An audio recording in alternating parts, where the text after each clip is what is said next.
Et je me trouve à Millos où dès l'entrée de la ville, on a pu voir un écran avec écrit dessus bon retour. Donc c'est un retour qui s'est fait cet après-midi plutôt dans le calme dans cette commune de 12 000 habitants. On a pu apercevoir des passants à pied ou à vélo, mais globalement les commerces sont tous fermés encore cet après-midi, seulement pour des personnes qui sont retournées travailler, notamment une agence immobilière. Les habitants avec qui nous avons pu échanger se disent pour la plupart soulagés. Écoutez-les. Quand on a vu la fumée tomber, les cendres ici, c'était incroyable. Certains ont paniqué. Hein. Et le résultat, c'est qu'on peut rentrer maintenant. C'est avec une immense joie. Ça fait du bien, c'est calme.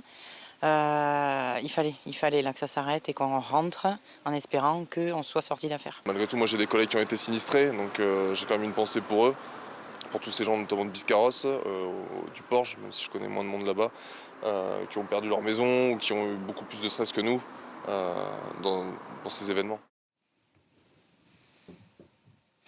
Donc les autorités appellent tout de même la population à la plus grande vigilance et au respect des recommandations sanitaires, notamment pour les personnes les plus vulnérables qui peuvent porter par exemple le masque FFP2. Ils demandent également à la population de garder leur téléphone 24 heures sur 24 si l'incendie serait amené à évoluer.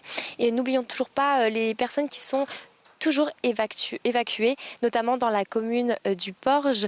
Et dans cette commune la plus durement touchée, il y a de nombreuses maisons calcinées.